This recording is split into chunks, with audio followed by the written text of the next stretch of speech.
പരിശുദ്ധാത്മാവേ എന്നിൽ വന്നു നിറയണമേ. പരിശുദ്ധാത്മാവേ കൃപ ചൊരിയണമേ. പരിശുദ്ധാത്മാവേ ശക്തി പകരണമേ. പരിശുദ്ധാത്മാവേ കൃപ ചൊരിയണമേ. പരിശുദ്ധാത്മാവേ ശക്തി പകരണമേ.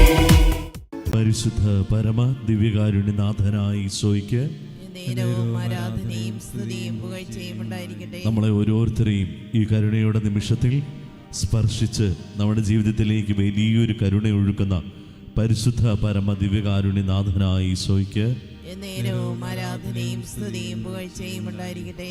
നമ്മുടെ ജീവിതത്തിൽ ഉണ്ടാകുന്ന സകല രോഗങ്ങളും, ആന്തരികവും ശാരീരികവുമായ എല്ലാ രോഗങ്ങളെയും തൊട്ടു സുഖപ്പെടുത്തി ദൈവകരുണയാൽ സൗഖ്യം നൽകുന്ന പരിശുദ്ധ പരമ ദിവ്യകാരുണ്യനാഥനായ ഈശോയ്ക്ക് നേരവും ആരാധനയും സ്തുതിയും പുകഴ്ചയും ഉണ്ടായിരിക്കട്ടെ. ഈശോയിൽ ഏറ്റവും സ്നേഹം നിറഞ്ഞവരെ, കൃപയുടെ മണിക്കൂറിൽ നമ്മളായിരിക്കുമ്പോൾ കർത്താവിൻ്റെ വലിയൊരു കൃപ നമ്മുടെ ജീവിതത്തിലേക്ക് ഒഴുകിയിറങ്ങുവാൻ വേണ്ടി ആഗ്രഹിച്ച് പ്രാർത്ഥിക്കാം. ഇന്ന് കർത്താവിൻ്റെ വലിയൊരു കൃപ നമ്മുടെ ജീവിതത്തിൽ പ്രത്യേകമായി രോഗമുള്ള അവസ്ഥകളിലേക്ക് കടന്നു വരണം. നമുക്ക് പലവിധങ്ങളായ രോഗങ്ങളുണ്ട്.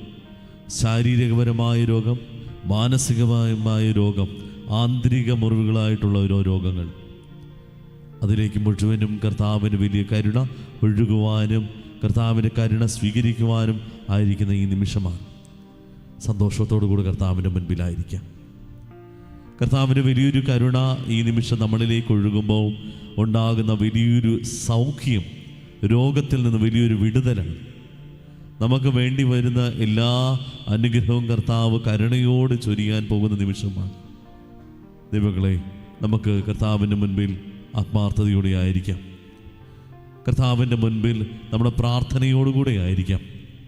ഇന്ന് ഈ അൾത്താര മുൻപിൽ ഈ ആലയത്തിൽ വെച്ച് പ്രാർത്ഥിക്കുന്നവരെയും അതോടൊപ്പം തന്നെ ഈ ശുശ്രൂഷ ഓൺലൈനിൽ കൂടെ പങ്കെടുക്കുന്ന ഓരോ മക്കളെയും ഈ അൾത്താരയിൽ നിന്ന് ഈശോ കരുണയോടെ നോക്കി സുഖപ്പെടുത്തി കരുണ നൽകാൻ പോകുന്ന നിമിഷമാണ്. നമ്മുടെ ഓരോ രോഗങ്ങളെയും, നമ്മൾ പ്രാർത്ഥിക്കുന്ന ഓരോ രോഗികൾക്ക് വേണ്ടിയും ഇന്ന് പ്രത്യേകമായി പ്രാർത്ഥിക്കാം. ശരീരസ്ഥ നിറഞ്ഞവരെ, ഐശയ്യാ പ്രവാചകന്റെ പുസ്തകം 38-ാം അധ്യായത്തിൽ നമ്മൾ കാണുന്ന ഒരു മനോഹരമായ വചനഭാഗമുണ്ട്. ഹെസക്കിയാ രാജാവിനെ കുറിച്ചാണ് മനോഹരമായ വചനഭാഗം നമ്മൾ പഠിപ്പിക്കുക. യൂദാ രാജാവായ ഹെസക്കിയായ്ക്ക് രോഗം വന്ന് രോഗത്താൽ ക്ഷീണിതനായി അവൻ ഇല്ലാതായി പോകുന്ന അവസ്ഥയെ കാണിക്കുന്നു. രോഗം അവൻ്റെ ജീവിതത്തിലേക്ക് കടന്നു വന്നിട്ട് വലിയൊരു രോഗം പിടിപെട്ട് കഴിഞ്ഞപ്പോൾ അവൻ്റെ ജീവിതം തീർന്നു പോകുന്ന അവസ്ഥയിൽ അവനായിരിക്കുകയാണ്. അവൻ്റെ ശാരീരികപരമായും മാനസികപരമായുള്ള സകല രോഗങ്ങൾ മൂലം അവൻ ഇതാ മരണവക്കിലേക്ക് വരെ എത്തി നിൽക്കുകയാണ്. അവന് ജീവന് പോലും ഒരു ഗ്യാരണ്ടിയില്ല, അവൻ്റെ ജീവന് പോലും ഒരു തീർച്ചയുമില്ല. അത്രമാത്രം മരണവക്കിലേക്ക് എത്തി നിൽക്കുന്ന ഹെസക്കിയാ രാജാവിനെ കുറിച്ചാണ് ഈ 38-ാം അധ്യായം നമ്മളെ പഠിപ്പിക്കുക. തിരുവചനത്തിൽ നമ്മൾ അതേപോലെ തന്നെ കാണുന്നു. ഹെസക്കിയാ രാജാവ് അതിമനോഹരമായി ദൈവത്തിന് വേണ്ടി ശുശ്രൂഷ ചെയ്തുകൊണ്ടിരുന്ന ഒരു മനുഷ്യനാണ്. ദൈവത്തിന് വേണ്ടി അവൻ ആ രാജ്യത്തെ മുഴുവനും ദൈവസന്നിധിയിലേക്ക് ഉയർത്തുവാനായിട്ട് പരിശ്രമിച്ച ഒരുവനും കൂടി. ഈ ഹെസക്കിയാ രാജാവിൻ്റെ മുൻപിൽ, യൂദാ രാജാവായ ഹെസക്കിയായുടെ ജീവിതത്തിൽ വലിയൊരു രോഗം കടന്നു വരികയാണ്. ആ രോഗം കടന്നു വന്ന് അവൻ്റെ ജീവിതം ഇല്ലാതായി പോകുന്ന അവസ്ഥയിൽ, മക്കളെ, ഈ നിമിഷം നമ്മളായിരിക്കുന്ന അവസ്ഥയും ഒരേ രീതിയാണ്. രോഗങ്ങൾ കടന്നു വരുന്ന അവസ്ഥകളുണ്ട് നമുക്ക്. ശാരീരികപരമായ രോഗം, ഹോസ്പിറ്റലിൽ പോയിട്ടും ഏതെങ്കിലും രീതിയിലായ ചികിത്സകൾ നോക്കിയിട്ടും ഒരിക്കൽ പോലും മാറാൻ പറ്റുന്നില്ലാതെ രോഗങ്ങൾ പിടിപെട്ടിരിക്കുന്ന അവസ്ഥകൾ. പലപ്പോഴും നമ്മുടെ രോഗങ്ങൾ മൂലം നമുക്കൊന്നും ചെയ്യാൻ പറ്റാത്ത അവസ്ഥകൾ, രോഗം വന്നിട്ട് മറ്റുള്ള ഒരാൾ കളഞ്ഞ അവസ്ഥകൾ, ശാരീരികമായ രോഗങ്ങൾക്ക് സൗഖ്യം ലഭിക്കാത്ത ഒരു നിമിഷം, ഓരോ രോഗങ്ങളിൽ നിന്ന് മാറണമെന്ന് ആഗ്രഹമുണ്ട്, അതിനുവേണ്ടി ചികിത്സയ്ക്ക് പോലും കടന്നു പോകുവാൻ പറ്റാത്ത നിമിഷങ്ങൾ. കർത്താവിന് വലിയൊരു കരുണയുണ്ടെങ്കിൽ മാത്രമേ അതിന് സൗഖ്യമുള്ളൂ. ദൈവമക്കളെ, ഈ നിമിഷം ഇവിടെ ആയിരിക്കുന്നവർക്കും ഓൺലൈനിൽ കൂടെ ശുശ്രൂഷ പങ്കെടുക്കുന്നവരും അവരുടെ രോഗങ്ങളും അതോടൊപ്പം തന്നെ അവർ പ്രാർത്ഥിക്കുന്ന ഓരോ രോഗികൾക്ക് വേണ്ടി കർത്താവിന് വരെ കരുണ ഒഴുകണമേ എന്ന് നമുക്ക് പ്രാർത്ഥിക്കാം. ഓരോ രോഗങ്ങളുണ്ടാകും. മാനസികമായ ശാരീരികപരമായ രോഗങ്ങൾ, ശാരീരികപരമായ ഓരോ സൗഖ്യത്തിന് വേണ്ടി പ്രാർത്ഥിക്കുന്നവർ അനേകം മക്കളുണ്ട്. ഈ നിമിഷം കർത്താവിൻ്റെ കരുണ ഒഴുകണം അവരിൽ. മാനസികമായ രോഗങ്ങളുള്ള ഓരോ മക്കളുണ്ട്. എത്രമാത്രം വേദന സഹിക്കുന്ന മക്കളുണ്ടെന്നറിയാവോ? ദൈവ കരുണ ഈ നിമിഷം അവരിലേക്ക് ഒഴുകുവാൻ വേണ്ടി നമ്മൾ പ്രാർത്ഥിക്കാൻ പോകുകയാണ്. മാനസികപരമായി ഭയങ്കരമായ വേദനകളും ഭയങ്കരമായ വലിയൊരു സങ്കടത്താൽ നടക്കുന്ന മക്കളുണ്ട്. അവരിലേക്ക് ദൈവകരുണ ഒഴുകാൻ പോകുകയാണ്. ആന്തരികപരമായി രോഗങ്ങളുള്ള മക്കളുണ്ട്. ആന്തരികപരമായി മരിച്ചു വീണ് പോകുന്ന മക്കളുണ്ട്. ആന്തരികമായ രോഗങ്ങളാൽ ഒന്നുമില്ലാതെ ജീവൻ തീർന്നു പോയി എന്ന് വിചാരത്താൽ നടക്കുന്ന മക്കളുണ്ട്. അവരിലേക്കൊക്കെ ദൈവകരുണ ഈ നിമിഷം ചൊരിയാൻ പോവുകയാണ്. ഈ രോഗാവസ്ഥയിലൊക്കെ ഹെസക്കിയാ രാജാവ് ചെയ്തത് ഇങ്ങനെയാണ്. ഹെസക്കിയാ രാജാവ് ദൈവത്തോട് നിലവിളിച്ച് പ്രാർത്ഥിച്ചു, എൻ്റെ ദൈവമേ, ഞാൻ നിനക്ക് വേണ്ടി ശുശ്രൂഷ ചെയ്തവനാണല്ലോ, വിശ്വസ്തയോടെ ശുശ്രൂഷ ചെയ്തവനാണല്ലോ, എനിക്ക് എന്തിന് ഇതിങ്ങനെ വന്നു എന്നവൻ നിലവിളിച്ച് പ്രാർത്ഥിക്കുന്നുണ്ട്. വചനം അതിന് ശേഷം നമ്മളെ സൂചിപ്പിക്കുന്നുണ്ട്. പ്രാർത്ഥനയ്ക്ക് ശേഷം അവൻ നിരന്തരമായി കണ്ണുനീരോടുകൂടെ കർത്താവിൻ്റെ മുൻപിലായിരുന്നു, ദൈവത്തിൻ്റെ മുൻപിലായിരുന്നു. കണ്ണുനീരോടുകൂടെ ദൈവത്തിൻ്റെ മുൻപിൽ ആയിരുന്നപ്പോൾ ദൈവം അവൻ്റെ പ്രാർത്ഥന കേട്ടു. ദൈവം അവനിലേക്ക് കരുണ ചൊരിഞ്ഞു എന്നാണ് നമ്മൾ അറിയുക. കണ്ണുനീരോടുകൂടെ ഈ കർത്താവിൻ്റെ മുൻപിലായിരിക്കുന്ന നമ്മൾ ഓരോരുത്തരിലും വലിയൊരു സൗഖ്യം ഈ നിമിഷം കർത്താവ് കരുണയോടെ ഒഴുകുകയാണ്. കർത്താവിൻ്റെ കരുണ വലിയൊരു സൗഖ്യമായി നമ്മളിലേക്ക് നിറയാൻ പോവുകയാണ്. അവൻ്റെ കണ്ണുനീര് കണ്ടതുകൊണ്ട് മാത്രമാണ് ദൈവം അലിഞ്ഞ് അവനിലേക്ക് കരുണ ഒഴുക്കിയത്. ദൈവമക്കളെ, കണ്ണുനീരോടുകൂടെ പ്രാർത്ഥിക്കുന്നവരായിരിക്കും നമ്മൾ ഓരോരുത്തരും. കണ്ണുനീരോടുകൂടെ നമ്മുടെ ഒരു വലിയ സൗഖ്യത്തിന് വേണ്ടി പ്രാർത്ഥിക്കുന്നവരാണ് നമ്മൾ ഓരോരുത്തരും. കണ്ണുനീരോടുകൂടെ നമ്മുടെ മക്കൾക്ക് വേണ്ടി പ്രാർത്ഥിക്കുന്നവരാണ് നമ്മൾ ഓരോരുത്തരും. കണ്ണുനീരോടുകൂടെ പലവിധങ്ങളായ രോഗികൾക്ക് വേണ്ടി പ്രാർത്ഥിക്കുന്നത് നമ്മൾ ഓരോരുത്തരും. കണ്ണുനീരോടുകൂടെ നമ്മുടെ ആന്തരിക മുറിവുകൾക്ക് സൗഖ്യം ലഭിക്കാൻ വേണ്ടി പ്രാർത്ഥിക്കുന്നവരായിരിക്കും നമ്മൾ ഓരോരുത്തരും. കണ്ണുനീരോടുകൂടെ മാനസികമായി നമ്മുടെ ജീവിതത്തിലേക്ക് കടന്നു വന്ന രോഗങ്ങൾ മാറുവാനായിട്ട് പ്രാർത്ഥിക്കുന്നവരായിരിക്കും നമ്മൾ ഓരോരുത്തരും. ഈ നിമിഷം കണ്ണുനീരോടെ പ്രാർത്ഥിക്കുന്ന ഓരോരുത്തരുടെയും മക്കളുടെ മേലും ഈ നിമിഷം ദിവ്യകാരുണ്യ ഈശോ കരുണ ചൊരിയാൻ പോവുകയാണ്.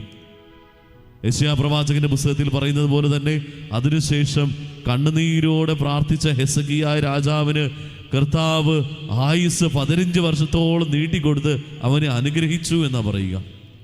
അവനെ ആയുസ് നീട്ടിക്കൊടുത്തതിന് ശേഷം തന്നെ ഹെസക്കിയാ രാജാവ് കർത്താവിന് നന്ദി പറഞ്ഞ് പ്രാർത്ഥിക്കുന്നുണ്ട്. എൻ്റെ ദൈവമായ കർത്താവേ, നീ നൽകിയതാണ് ഈ ജീവിതമെന്ന്. ദൈവമക്കളെ, ഈ നിമിഷം നമ്മുടെ കണ്ണുനീരിന് വില നൽകുന്ന കർത്താവാണ് ഈ നിമിഷം ഈ അൽത്താരയിലായിരിക്കുക. നമ്മുടെ ഓരോ കണ്ണുനീർ തുള്ളികൾക്കും കരുണയോടെ തിരിഞ്ഞു നോക്കുന്നവരാണ് ഈ നിമിഷം ഈ അൽത്താര മുൻപിലായിരിക്കുക. ഇവിടെ നിന്ന് പങ്കെടുക്കുന്ന ഓരോ മക്കളിലേക്കും ഓൺലൈനിൽ കൂടെ കരഞ്ഞ് പ്രാർത്ഥിക്കുന്ന മക്കളിലേക്കും ഈ നിമിഷം വലിയൊരു കരുണ ഒഴുകുവാൻ പോകുന്ന നിമിഷമാണ്. ദൈവങ്ങളെ, കർത്താവിൻ്റെ മുൻപിൽ ഇരു കരങ്ങളും നമുക്ക് യാചനാപൂർവ്വം നീട്ടിപ്പിടിക്കാം. കർത്താവേ, ഈ നിമിഷം രോഗികളായി ഞങ്ങൾ പ്രാർത്ഥിക്കുന്നു. ആന്തരികമായ രോഗമുണ്ട്, മാനസികമായ രോഗമുണ്ട്, ശാരീരികപരമായ രോഗമുണ്ട്. കർത്താവേ, എനിക്ക് മാത്രമല്ല, ഞങ്ങൾ പ്രാർത്ഥിക്കുന്ന ഓരോ രോഗികളുണ്ട്. ഓരോ തരം രോഗത്തിലേക്ക് അടിമപ്പെട്ടു പോയ ഞങ്ങളുടെ ജീവിത പങ്കാളികളുണ്ട്. ഓരോ തരം രോഗങ്ങളിലേക്ക് വീണുപോയ ഞങ്ങളുടെ മക്കളുണ്ട്. ഓരോ തരം രോഗങ്ങളിലേക്ക് വീണുപോയ ഞങ്ങളുടെ കുടുംബാംഗങ്ങളുണ്ട്. ഓരോ തരം രോഗങ്ങളിലേക്ക് വീണുപോയ ഞങ്ങളുടെ മാതാപിതാക്കളുണ്ട്. കർത്താവേ, അങ്ങയുടെ കരുണ ഈ നിമിഷം വർഷിക്കണമേ. അങ്ങയുടെ കരുണ മാത്രമാണ് ഞങ്ങൾക്കൊരു ആശ്രയം. കർത്താവേ, അങ്ങയുടെ കരുണയ്ക്ക് മുൻപിൽ ഞങ്ങൾക്ക് മറ്റൊന്നും നൽകുവാൻ ഇല്ല. കർത്താവേ, അങ്ങയുടെ കരുണ ഈ നിമിഷം ഞങ്ങളുടെ ഈ രോഗങ്ങളിലേക്ക് ഒഴുക്കണമേ. കർത്താവേ, കണ്ണുനീരോടുകൂടെ ഞങ്ങൾ പ്രാർത്ഥിക്കുകയാണ്. ഞങ്ങളുടെ കണ്ണുനീരിന് വില നൽകുന്ന തമ്പുരാനെ, തിരുവചനത്തിൽ വാഗ്ദാനം നീ ചെയ്തിട്ടുണ്ടല്ലോ, നിന്റെ കണ്ണുനീരിൻ്റെ വില അനുസരിച്ച് നിനക്ക് ഞാൻ ദൈവാനുഗ്രഹം ചൊരിയുമെന്ന്. ഈ തിരുവചനത്തിൻ്റെ ശക്തിയാൽ നമുക്ക് നമ്മുടെ ഓരോരുത്തരെയും കണ്ണുനീരോടെ പ്രാർത്ഥിക്കുന്ന നമ്മളെ ഓരോരുത്തരിലും ദൈവം കരുണ നിറച്ച് നമ്മളെ സുഖപ്പെടുത്താൻ പോകുന്ന നിമിഷമാണ്. കരുണയോടെ ദൈവം നമ്മളെ നോക്കി നമ്മുടെ ആയുസ്സിൻ്റെ, നമ്മുടെ ജീവിതത്തിൻ്റെ അനുഗ്രഹം വർദ്ധിപ്പിക്കാൻ പോകുന്ന നിമിഷമാണ്. കരുണയോടെ നമ്മുടെ ജീവിതത്തിലേക്ക് സ്പർശിച്ച് നമ്മുടെ ജീവിതത്തിലെ എല്ലാ മേഖലകളിലും രോഗം നിറഞ്ഞിരിക്കുന്ന സകല മേഖലകളിലേക്കും കർത്താവ് വലിയൊരു കരുണ ഈ നിമിഷം ഒഴുക്കാൻ പോവുകയാണ്. നമുക്ക് ദൈവമക്കളെ കർത്താവിന് മുൻപിൽ കരുണയോടുകൂടെ ഹിസ്കിയാവ് രാജാവ് പ്രാർത്ഥിച്ചതുപോലെ തന്നെ, കർത്താവേ, ഞാനിതാ വിശ്വസ്തയോടുകൂടെ നിനക്ക് ശുശ്രൂഷ ചെയ്തവളല്ലേ, ഇതാ വിശ്വസ്തയോടുകൂടെ വീണ്ടും പ്രാർത്ഥിക്കുന്നു, ഞങ്ങളിലേക്ക് വലിയൊരു കരുണ ഒഴുക്കണമേ എന്ന് ആത്മാർത്ഥമായി ഇരുകരങ്ങളും ഈശോയിലേക്ക് നീട്ടി നമുക്ക് സ്തുതിച്ച് പ്രാർത്ഥിക്കാം. Hallelujah, hallelujah, hallelujah, hallelujah, hallelujah, hallelujah. കർത്താവായ ദൈവമേ, കരുണയ്ക്ക് വേണ്ടി ഞങ്ങൾ യാചിച്ച് പ്രാർത്ഥിക്കുന്നു. ഈ നിമിഷം ഞങ്ങളിലേക്ക് വലിയൊരു കരുണ അങ്ങ് ഒഴുകണമേ. അങ്ങയുടെ കരുണയുടെ ശക്തിയാൽ ഞങ്ങൾക്ക് ഓരോരുത്തർക്കും സൗഖ്യം ലഭിക്കണമേ കർത്താവേ. കർത്താവായ ദൈവമേ, ഞങ്ങൾ ഓരോരുത്തരും രോഗികളാണ്, പലവിധങ്ങളായ രോഗങ്ങളിലേക്ക് വീണുപോയവരാണ്. ഈശോയെ, അങ്ങ് കരുണയോടെ നോക്കിയാൽ മാത്രമേ ഞങ്ങൾക്ക് വലിയൊരു സൗഖ്യമുണ്ടാകുകയുള്ളൂ കർത്താവേ. അങ്ങ് കരുണയോടെ ഞങ്ങളെ ഒന്ന് നോക്കണമേ. ഞങ്ങൾ പ്രാർത്ഥിക്കുന്നവരിലേക്ക് അങ്ങ് കരുണയോടെ ഒന്ന് നോക്കണമേ. ഞങ്ങൾ പ്രാർത്ഥിക്കുന്ന ഓരോ മക്കളിലേക്ക് അങ്ങ് കരുണയോടെ ഒന്ന് തൊട്ട് സുഖപ്പെടുത്തണമേ കർത്താവായ ദൈവമേ. അങ്ങയുടെ കരുണയുടെ അനുഗ്രഹത്താൽ ഞങ്ങളുടെ ജീവിതത്തിൽ സൗഖ്യവും ഞങ്ങളുടെ ജീവിതത്തിൽ വലിയൊരു ആനന്ദവും ഉണ്ടാകുമെന്ന് ഞങ്ങൾ വിശ്വസിക്കുന്നു കർത്താവേ. കർത്താവേ, പലവിധ രോഗങ്ങളിലേക്ക് വീണുപോയിരിക്കുന്ന മക്കളിലേക്ക് ഈ നിമിഷം അങ്ങയുടെ കരുണ വർഷിക്കണമേ കർത്താവായ ദൈവമേ. ഞങ്ങളുടെ ഓരോരുത്തരുടെ വ്യക്തിപരമായ ജീവിതത്തിൽ ഞങ്ങൾക്ക് രോഗമുണ്ട്. പല രീതികളിലായിട്ട് ശുശ്രൂഷ ചെയ്തിട്ടും ഓരോ കാര്യങ്ങൾ ചെയ്തിട്ട് പോലും സൗഖ്യം ലഭിക്കുവാൻ പറ്റാത്ത ഓരോ രോഗങ്ങളിലേക്ക് കർത്താവേ ഈ നിമിഷം അങ്ങയുടെ കരുണയുടെ ശക്തി സ്പർശിക്കട്ടെ. Hallelujah, hallelujah, hallelujah, hallelujah. യേശുവേ, ആരാധന, ആരാധന, ആരാധന. ഹല്ലേലൂയ. കർത്താവായ ദൈവമേ, കണ്ണുനീരോടുകൂടെ ഞങ്ങൾ പ്രാർത്ഥിക്കുന്നു. കണ്ണുനീരിന്റെ മുൻപിൽ അങ്ങ് ഞങ്ങളെ കരുണയോടെ നോക്കുമല്ലോ കർത്താവേ. ഞങ്ങളുടെ കണ്ണുനീരിന് വില നൽകുന്നവനായ കർത്താവേ, ഞങ്ങളുടെ കണ്ണുനീര് തുടച്ചു മാറ്റി ഈ നിമിഷം ഞങ്ങൾക്ക് കരുണയോടെ ഞങ്ങളെ നോക്കി അനുഗ്രഹിക്കണമേ. കരുണയോടെ ഞങ്ങളിലേക്ക് വലിയൊരു കൃപ വർഷിച്ച് സൗഖ്യം നൽകണമേ കർത്താവേ. അങ്ങയുടെ കരുണയാണ് വലിയൊരു അനുഗ്രഹമെന്ന് ഞങ്ങൾ വിശ്വസിക്കുന്നു. അതിൽ വിശ്വസിച്ച് പ്രാർത്ഥിക്കുകയും ചെയ്യുന്നു.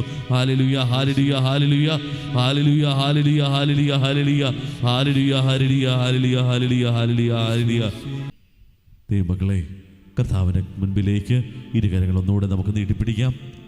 വലിയൊരു സൗഖ്യത്തിൻ്റെ അനുഗ്രഹം കരുണയോടെ കർത്താവ് നമ്മളിലേക്ക് ചൊരിയുന്ന നിമിഷം, നമ്മൾ പ്രാർത്ഥിച്ച ഈ കരുണയുടെ ജപമാലയുടെ യോഗ്യതയാൽ ഈ കരുണയുടെ മണിക്കൂറിൽ, കൃപയുടെ മണിക്കൂറിൽ നമ്മളെ തന്നെ സമർപ്പിച്ച് നമ്മൾ പ്രാർത്ഥിച്ച ഓരോ രോഗാവസ്ഥകളിലേക്ക് ഈ നിമിഷം കർത്താവ് വലിയൊരു അനുഗ്രഹമായി, വലിയൊരു കരുണയായി നമ്മളിലേക്ക് ഒഴുകിയിറങ്ങാൻ പോകുന്ന നിമിഷം നമുക്ക് ഇരുകരങ്ങളും കർത്താവിന് മുൻപിൽ യാചനാപൂർവ്വം നീട്ടിപ്പിടിച്ച് കർത്താവിൻ്റെ ആശീർവാദം സ്തുതിച്ച് പ്രാർത്ഥിച്ചുകൊണ്ട് കർത്താവിൻ്റെ കരുണ നമ്മുടെ ഓരോരുത്തരുടെയും രോഗമേഖലയിലേക്ക് ഇറങ്ങുവാൻ വേണ്ടി, കർത്താവിൻ്റെ കരുണ നമ്മുടെ ഓരോരുത്തരുടെയും രോഗമേഖലകൾ തൊട്ട് സുഖപ്പെടുത്തുവാൻ വേണ്ടി ആഗ്രഹത്തോടെ പ്രാർത്ഥിച്ചേ. Hallelujah, hallelujah, hallelujah. യേശുവേ ആരാധന. Hallelujah, hallelujah, hallelujah.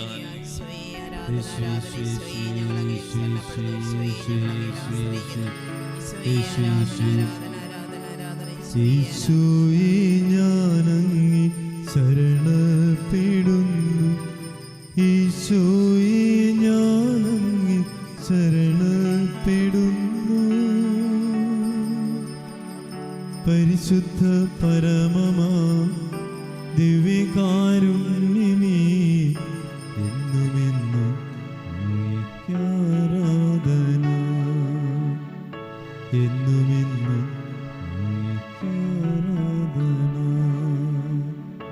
എന്നുമെന്നും